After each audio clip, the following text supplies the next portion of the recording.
नमस्कार दोस्तों, आप सभी का स्वागत है इस YouTube चैनल पर। और आपको पता ही है कि मैं इस चैनल पर आपको न्यू बुक के साथ मिलवाता रहता हूं। आज मैं एक न्यू बुक के साथ आपके सामने आया हूं, जिसका नाम है 1% फार्मूला।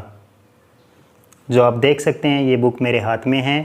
इसके कवर पेज पर लिख रखा है 1% फार्मूला, और ये लिखी गई है टॉम कार्नेलन के द्वारा, जो एक बहुत ही अच्छे राइटर हैं। और दोस्तों, इस बुक की अच्छी बात यह है कि इसमें इतनी सारी टेक्निक बताई गई है अपने आप में इम्प्रूव करने के लिए। और इस बुक की सबसे अच्छी बात यह है कि इसमें इतने सारे आइडियाज़ दिए गए हैं कि जिनको अपनाकर हम अपने काम में और ज़्यादा बेहतर बन सकते हैं।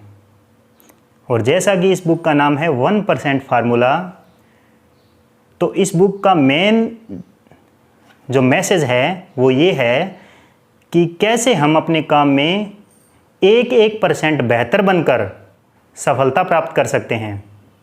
चाहे हम कहीं भी हो, चाहे हमने काम स्टार्ट किया हो, चाहे हम मिडल की स्टेज में हो, चाहे हम अपने काम में टॉप पर हों, हम अपने आप को 1% बेहतर बनाकर अपने काम में 100% योगदान दे सकते हैं। अपने समाज में 100% अपना योगदान दे सकते हैं। यही इस बुक का मेन मैसेज है। इस बुक को 7 अध्यायों में बांटा गया है लेखक के द्वारा, जिनके बारे में हम बात करेंगे एक एक करके। तो सबसे पहले इस बुक में बताया गया है ओलंपिक के खेलों के बारे में। वहाँ पर कैसे खिलाड़ी 1 सेकंड से भी कम समय में या तो गोल्ड मेडल जीतते हैं या फिर कोई मेडल नहीं जीतते, सिर्फ 1 सेकंड से कम समय में भी कई बार तो उनके लिए 1 सेकंड का समय भी बहुत ज़्यादा मायने रखता है। उसी प्रकार 1% बेहतर बनना हमारी ज़िंदगी में, हमारे काम में बहुत ज़्यादा मायने रखता है। कई बार हम सोच लेते हैं कि हम काम जब करेंगे तो हम अगर 100% कैपेबल होंगे उस काम को करने के लिए, तभी हम वो काम करेंगे। तो ये हमारी सोच जो है, ये बहुत ही ज़्यादा हमारे काम के लिए ख़तरनाक है। तो जो पहला अध्याय है उसमें कहा गया है कि ओलंपिक के बारे में, जैसा कि मैंने आपको अभी बताया ही था। ओलंपिक का एक नारा है दोस्तों, कीटियस, आलिटियस और फोर्टियस, यानी कि ज़्यादा तेज़, ज़्यादा ऊंचा और ज़्यादा शक्तिशाली, ना कि सबसे तेज़, सबसे ऊंचा और सबसे शक्तिशाली। देखो, उतने बड़े खेल के उत्सव में, जो विश्व का सबसे बड़ा खेल का उत्सव है, वहाँ पर भी ये नारा दिया गया है कि अपने आप पर ध्यान दो, ज़्यादा तेज़ बनो, ज़्यादा शक्तिशाली बनो, ज़्यादा ऊंचा बनो, न कि दूसरों से तेज़ बनो, दूसरों से शक्तिशाली बनो या दूसरों से ऊंचे बनो। तो लेकिन हमारी ज़िंदगी में लगभग हम यही गलती करते हैं कि हम अपने आप को या अपने काम को दूसरे लोगों के साथ कंपेयर करते हैं कि मैं दूसरे व्यक्ति से कितना ज़्यादा अच्छा हूँ या मेरा काम दूसरे व्यक्ति से कितना ज़्यादा अच्छा है। लेकिन उस टाइम हम भूल जाते हैं कि हमें सिर्फ अपने काम पर फोकस करना है, न कि दूसरा व्यक्ति क्या कर रहा है या उसका काम कितना बढ़िया है, इस बात पर ध्यान देना। तो हमेशा ये बात अपने जहन में हमें उतारनी चाहिए कि हमें अपने काम पर ध्यान देना है, हमें अपने आप से बेटर बनना है, न कि दूसरों से कंपटीशन करना है। तब हम देखेंगे कि हम अपने सफलता को अपने हाथों से गढ़ रहे हैं।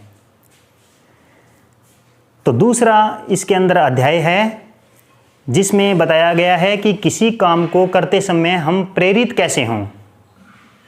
दोस्तों, जब हम कोई भी काम करते हैं तो अगर उसको कंटिन्यू करते रहते हैं तो हम ऑटोमेटिक मोटिवेट होते जाएंगे, प्रेरित होते जाएंगे, बजाय उस काम को छोड़ देने के।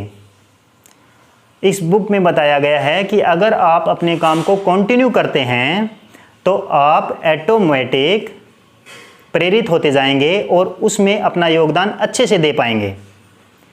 तो हमेशा जो भी आप काम कर रहे हो अपने इंटरेस्ट का, उसको कभी मत छोड़ो, उसको करते जाओ। जो भी आप काम कर रहे हो, आप अपने इंटरेस्ट का काम कर रहे हो तो उसको कंटिन्यू करते जाइए। थोड़ा थोड़ा रेस्ट ठीक है बीच में, लेकिन उस काम को छोड़ना नहीं है। जब हम काम को छोड़ देते हैं तो हमें उस काम से बोरियत महसूस होने लगती है। तो जब हम अपना काम स्टार्ट रखेंगे, जारी रखेंगे, तो हम ऑटोमेटिक प्रेरित होते जाएंगे। इस बुक में ये मैसेज दिया गया है। नेक्स्ट जो इसका अध्याय है वो लिखा गया है, अभ्यास निपुण क्यों नहीं बनाता और इस बारे में क्या करें। तो इस बुक में लिखा गया है कि हम अपने काम को एक रटे हुए वे में करते हैं। हमें एक काम बता दिया जाता है और उसके कुछ नियम बता दिए जाते हैं कि इस नियम को ध्यान में रखकर इस काम को करना है, या ये सूत्र या ये फार्मूलाज इस काम में लगेंगे, और उसी के अकॉर्डिंग हम अपने काम को आंख बंद करके करते चले जाते हैं। और फिर हम चाहे उस काम को करते हुए 10 साल हो गए हो, चाहे 20 साल हो गए हो, हम ये सोचते हैं कि हम अपने काम को बहुत ज़्यादा टाइम दे रहे हैं, लेकिन हम इसमें निपुणता हासिल क्यों नहीं कर पा रहे हैं। तो इसके पीछे सबसे बड़ा कारण यही है कि हम अपने काम को आंख बंद करके एक राइट वे में, जो हमें बता दिया गया है उसी वे में करते हैं, न कि उस काम को पूरे फोकस के साथ करते हैं। अगर हम उसी काम को पूरे फोकस के साथ कर रहे हैं तो हमें कुछ न कुछ नया सीखने को मिलेगा और हम अपने काम में ज़्यादा महत्वपूर्ण तरीके से अपना रोल निभा पाएंगे। तो हमेशा जो भी आप कर रहे हो, अगर आप स्टडी कर रहे हो, अगर आप जॉब कर रहे हो, अगर आप बिजनेस कर रहे हो, तो अपने काम पर फोकस कीजिए। तो आपको नए नए आइडिया ज़रूर पता चलेंगे, ये गारंटी है। तो हमेशा अपने आप पर फोकस करें और अपने काम पर फोकस करें, तभी आपका अभ्यास आपको निपुण बना पाएगा। इसमें अगला अध्याय में लिखा है 30 दिन का फार्मूला जो आपकी ज़िंदगी बदल देगा। दोस्तों, जब भी हम कोई नया काम करते हैं तो उसको आदत बनने में 30 दिनों का समय लगता है, लेकिन आपने सुना होगा 21 दिन का समय लगता है। और मैंने भी बहुत जगह पढ़ा हुआ है कि हमें एक काम की नई आदत डालने के लिए 21 दिन तक उस काम को करना पड़ता है, लेकिन इस बुक में 21 दिन की अवधि को 30 दिन तक बढ़ाया गया है।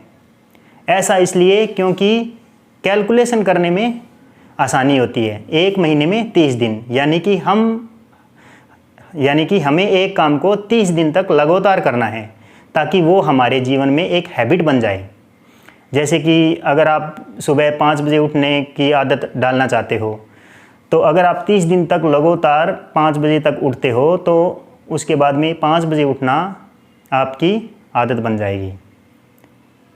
तो इसी प्रकार अगर हम एक साल में 12 नई आदतों को अपने जीवन में उतार सकते हैं और एक बेटर इंसान बन सकते हैं।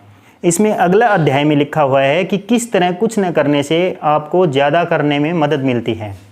दोस्तों, इसका संबंध सीधा सीधा हमारी कामयाबी के साथ जुड़ा हुआ है।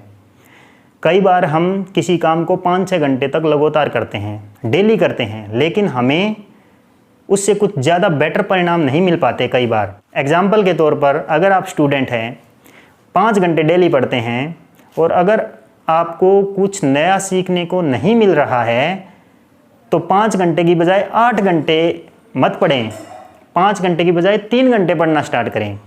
2 घंटे अपने आप को रेस्ट दें। इससे हमें ज़्यादा अच्छे तरीके से चीज़ों को समझने की शक्ति मिलती है। कई बार आपके साथ हुआ होगा, मेरे साथ भी बहुत बार हुआ है कि हम कोई क्वेश्चन का हल ढूंढ रहे होते हैं, और जितना ज़्यादा उसके बारे में सोचते हैं उतना ही ज़्यादा पजल होते जाते हैं। और जब हम उस क्वेश्चन को छोड़ देते हैं तो 2-3 दिन बाद ऑटोमेटिक उसका आंसर हमें मिल जाता है। ये होती है आराम की शक्ति। लेकिन हम कई बार इसको पहचान नहीं पाते और अपना कार्य करने की क्षमता को बढ़ाने की कोशिश करते हैं, लेकिन अपनी बॉडी और अपने माइंड को हमेशा रेस्ट देना चाहिए, क्योंकि रेस्ट में भी बहुत पावर है। ऐसी बहुत सारी इसमें बातें लिखी हुई हैं जो मैं आपके साथ शेयर करना चाहता हूं, और शायद इस बुक का मैंने 10% ही आपको बताया होगा। अगर आप इस बुक से 100% फ़ायदा लेना चाहते हैं, 1% फार्मूला जो ये बुक है, जो इसके कवर पेज पर इसका नाम लिखा हुआ है, इस बुक का अगर आप 100% फ़ायदा लेना चाहते हैं तो मैं आपको रेकमेंड करूँगा कि आप इस बुक को पढ़ें। ये बुक आपको इतने नए नए आइडिया देगी कि आप अपने काम को और ज़्यादा बेहतर तरीके से कर सकते हैं। इसमें दोस्तों बहुत सारी अच्छी और बातें भी लिखी हुई हैं जो मैं आपको पढ़ कर सुनाना चाहता हूँ, लेकिन इतना और कुछ एक बातें मैं ज़रूर आपको पढ़कर सुनाऊंगा। जैसे यहाँ लिखा हुआ है, हर कोई महान नहीं बन सकता, लेकिन हर कोई इस समय जहाँ भी है उससे बेहतर ज़रूर बन सकता है। ये दोस्तों बहुत बड़ी बात है। आप अपने काम में, चाहे अपना काम आपने स्टार्ट किया हो, चाहे आप अपने काम में टॉप पर हो, आप अपने काम को 1% तो बेहतर बना ही सकते हैं जहाँ पर भी आप हो अभी। यही इस बुक का मेन मैसेज है। आशा करता हूँ कि आपको ये वीडियो बहुत पसंद आया होगा। कमेंट करें, ज़रूर बताएं कि आपको ये वीडियो कैसा लगा, और शेयर करें, सब्सक्राइब करें। और नेक्स्ट समय मैं आपको ज़रूर एक न्यू अच्छी बुक के साथ मिलने वाला हूँ। धन्यवाद।